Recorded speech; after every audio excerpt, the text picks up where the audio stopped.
Semester 5 रेमान integral chapter number 1.2 तक हो चुका है। उसके नेक्स्ट टॉपिक है वो है प्रॉपर्टीज़ ऑफ रेमान इंटीग्रल। तो 2 थ्योरम उसके बेस थी। देखो ये आफ्टर 1.2 यहाँ पे आता है ये प्रॉपर्टीज़ ऑफ रेमान इंटीग्रल। ये जो पहली थ्योरम है और जो दूसरी थ्योरम है वो मैं करवा चुकी हूँ। इस वीडियो में सिर्फ हम देखेंगे थर्ड थ्योरम। तो थर्ड थ्योरम में क्या है कि अगर f और g दो इंटीग्रेबल फंक्शंस है इस इंटरवल पे, तो इन दोनों का जो सम है that is f plus g वो भी इंटीग्रेबल है इस इंटरवल पे, ये शो करना है। और दूसरी चीज़ जो दिखानी है वो ये दिखानी है कि f प्लस जी का जो इंटीग्रेशन है a टू b लिमिट जो आ रही है वो इसके बराबर है कि f का और b का अलग अलग करके ऐड कर दो या f प्लस जी का कर दो। ठीक है, ये एज अ रिजल्ट तो आपको पता ही है। इस थ्योरम में इसको हम प्रूव करेंगे। तो f और g अगर इंटीग्रेबल फंक्शन है तो सिंपल सी बात है f और g जो है इस पे बाउंडेड है। तो f और g दोनों अलग अलग बाउंडेड है, तो f प्लस जी जो है वो भी इस इंटरवल पे क्या होगा, बाउंडेड होगा।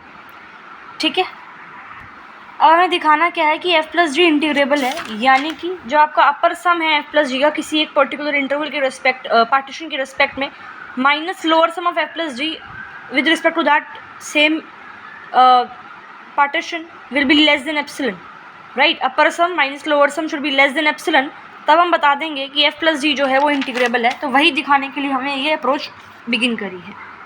तो एक पार्टीशन P हम मान लेते हैं, जैसे बाकी थ्योरम्स में प्रूव करते आए हैं। पार्टीशन P मान लिया, और जो आपका ये f फंक्शन है, g फंक्शन है, इनके आपने GLB और LUB मान लिए rth इंटरवल पे, जो कि ये हो गई। This is your GLB of f, this is your LUB of f, this is your GLB of g and this is LUB of g। ठीक है, और fx कोई फंक्शन जो है ऑब्वियसली वो अपने लोअर बाउंड और अपर बाउंड के बीच में होता है। ठीक है, और एक सिमिलरली फॉर gx, तो fx जो है वो अपने बाउंड्स के बीच में होगा, सिमिलरली gx अपने बाउंड्स के बीच में होगा। अब इनको हम ऐड कर देंगे तो fx प्लस में gx will be greater than equal to sum of this and less than equal to the sum of this.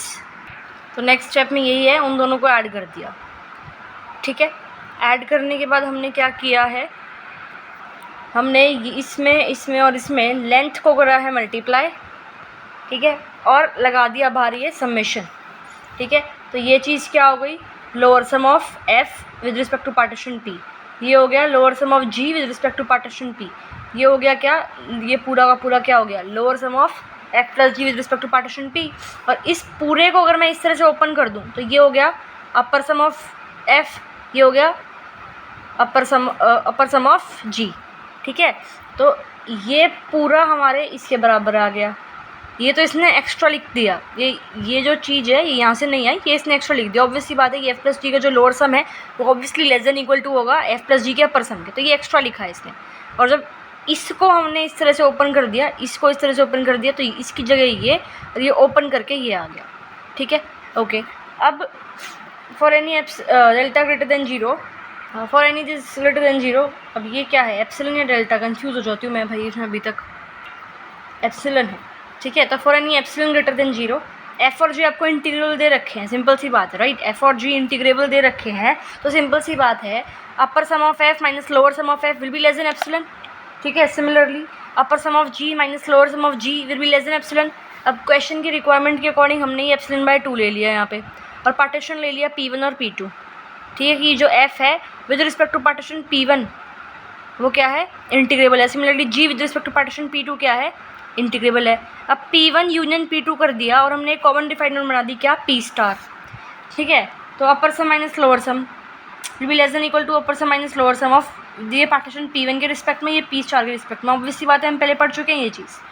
देखो ये वाला बड़ा है ना इनके रिस्पेक्ट में, क्योंकि p1 और p2 को यूनियन करके ये आया है, तो p1 और p स्टार में से बड़ा कौन सा है, p स्टार। तो p स्टार का जो अपर सम माइनस लोअर सम है वो लेस देन इक्वल टू होगा p1 के अपर सम माइनस लोअर सम के, और ये क्या है, लेस देन एप्सिलॉन बाय 2, तो यहाँ पे आ गया। सिमिलरली ये हमने f के रिस्पेक्ट में निकाला सब कुछ, यहाँ g के रिस्पेक्ट में ये, और इससे हमारे पास ये चीज़ आ गई। ठीक है, अब हम इसको यूज़ करेंगे, ये इससे लेस देन है, तो यहाँ पे इसको हमने यूज़ कर लिया, सिंपल सी बात है। ये चीज़ है, ये आई यहाँ पे, समझ में आ रहा है, ये है, ये यहाँ पे आ गई, प्लस में ये हो गया। हमने क्या करा है, इसको फर्स्ट वाली इक्वेशन को, सेकंड वाली इक्वेशन को, थर्ड वाली इक्वेशन को यूज़ करके ये दिखा दिया। यहाँ से आपके पास upper sum minus lower sum of f plus g with respect to partition p star less than epsilon आ गया। इसका मतलब एफ प्लस जी क्या आ गया, इंटीग्रेबल हो गया। तो पहला पार्ट हमें यही शो करना था कि एफ प्लस जी जो है वो क्या है, इंटीग्रेबल है। अब हम ये शो करेंगे। देखो मुश्किल नहीं है, थोड़ा सा लेंदी है बट हो जाएगा इजीली। एफ इंटीग्रेबल है, जी इंटीग्रेबल है, बाउंडेड भी है, तो एफ प्लस जी बाउंडेड है। अब बाउंडेड शो हो गया एफ प्लस जी। अब एफ प्लस जी को क्या दिखाना है, इंटीग्रेबल दिखाना है। इंटीग्रेबल दिखाने के लिए पी एक पार्टीशन माना और ये एक इंटरवल मान लिया, आरथ इंटरवल, ठीक है। रासर के पास ये चीज़ आ गई। फिर हमने दो पार्टीशन और लिए, P1 P2, इन दोनों की यूनियन से पी स्टार बनाया। पी स्टार के रिस्पेक्ट में हमने एफ प्लस जी को क्या दिखा दिया, इंटीग्रल दिखा दिया। और पी स्टार एक पार्टीशन है ए प्लस बी का, तो एफ प्लस जी इंटीग्रेबल होगी इस पार्टीशन पे, सॉरी इस इंटरवल पे, ए प्लस बी इंटरवल पे, ठीक है। अब आगे जो हमें चीज़ दिखानी है वो हमें ये दिखानी है। देखो कैसे करेंगे इसको। अब for any epsilon greater then 0 partition P1 और P2 एग्जिस्ट करते हैं इसमें, सच दैट ये चीज़ बहुत ही सिंपल है, हम बहुत पहले पढ़ भी चुके हैं इसको, पहले कर भी चुके हैं ये चीज़, ठीक है। कि जो f का क्या है, Riemann integrable minus π/2 epsilon by 2 करोगे तो वो इसके बराबर आएगा, किसके, क्योंकि ये क्या है, इंटीग्रेबल हो गया ना एफ प्लस जी, और एफ भी इंटीग्रेबल है, जी भी इंटीग्रेबल है। तो अगर एफ इंटीग्रेबल है तो एफ का जो रीमान इंटीग्रल है वो बराबर होगा किसके, उसके लोअर इंटीग्रल के। सिमिलरली जी भी इंटीग्रेबल है, तो जी का जो रीमान इंटीग्रल होगा किसके बराबर होगा, उसके लोअर इंटीग्रल के, ठीक है। अब P1 और P2 दो पार्टीशन लिए थे उसके रिस्पेक्ट में, ये चीज़ आपके पास आ रखी है, ठीक है, ठीक है, समझ में आया ये, ओके। अब P1 और यूनियन P2 करा और हमने एक पार्टीशन बना ली P1 यूनियन P2 करके, तो सिंपल सी बात है, ये क्या है, बड़ा है ना P1 के कंपैरिजन में, तो जो P1 के रिस्पेक्ट में F का लोअर सम है वो लेस देन इक्वल टू होगा किसके, P के रिस्पेक्ट में F का लोअर सम। सिमिलरली ये चीज़ with respect to P2, G का P2 के रिस्पेक्ट में, ठीक है। फिर हमने क्या करा है, बेसिकली हमने इसको ऐड कर दिया, इसको इस साइड, ये वाली साइड ऐड करोगे तो ये चीज़ आ जाएगी, ठीक है। तो हमने ये और ये ऐड करा है, ये बीच का छोड़ दिया है, ठीक है, ये ऐड करा है और ये ऐड करा है, तो इसको ऐड करके यहाँ से ये आ जाएगा और इसकी जगह ये यूज़ कर लिया, इसकी जगह यूज़ कर लिया, और ये F का है, G का है, लोअर सम है दोनों विद रिस्पेक्ट टू P है, तो इसको हमने इस तरह से लिख दिया, इसका यूज़ करके यहाँ पे। फिर ये लोअर इंटीग्रल है और लोअर इंटीग्रल बराबर होगा रीमान इंटीग्रल, क्योंकि एफ प्लस जी क्या है, आपका इंटीग्रेबल है, ठीक है। ये चीज़ ये आ गया। अब एप्सिलॉन ग्रेटर देन 0 यहाँ से ये आएगा, ठीक है, बेसिकली यही चीज़ है, ठीक है, ये चीज़ आ गई हमारे पास। फिर हमने क्या करा, एफ़ को माइनस एफ से और जी को माइनस जी से रिप्लेस कर दिया, ये आ गया।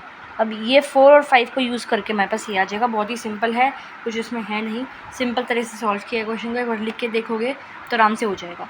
करोलरी है फिर इस पर कि एफ़ और जी इंटीग्रेबल है, अगर इस पर और अल्फ़ा बीटा दो रियल नंबर है तो ये भी इंटीग्रल होगा ए प्लस बी इंटरवल पे। तो इसमें हमने बेसिकली फर्स्ट थ्योरम और सेकंड थ्योरम को कंबाइन करके ये करोलरी जो है बुक वालों ने लिख दी है, ठीक है। तो ये एज अ रिज़ल्ट आप ध्यान रखना, जो इसके प्रूफ हैं, ये थ्योरम 1 है, देखो ये जो थ्योरम आपकी 1 है इसका प्रूफ आ रखा है एग्ज़ाम में, थ्योरम 2 है इसका भी आ रखा है एग्ज़ाम में, थ्योरम 3 है इसका नहीं आ रखा है, पर चलो ठीक है, पहली 2 थ्योरम जो हमने कर ही ली है, 3 थ्योरम से आपकी हो गई है। 4th जो थ्योरम आती है ये वाली, ये मैं आपको नेक्स्ट वीडियो में कराऊंगी।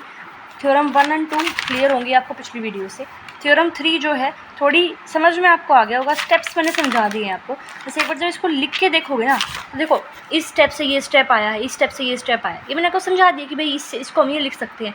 लेकिन जब लिख के देखोगे तो फ्लो में जो है ना, ये क्वेश्चन जो थ्योरम है आपकी प्रूफ फ्लो में हो जाएगी। तो एक बार लिख के देखना इसको आराम से। यहाँ पे आपने पी स्टार लिया है इन दोनों को यूनियन, यहाँ पे आपने पी लिया है इन दोनों का यूनियन, तो ये आपको जब 4-5 बार इसको लिख के देखोगे तो ईजिली प्रूफ समझ में आ जाएगा अच्छे से।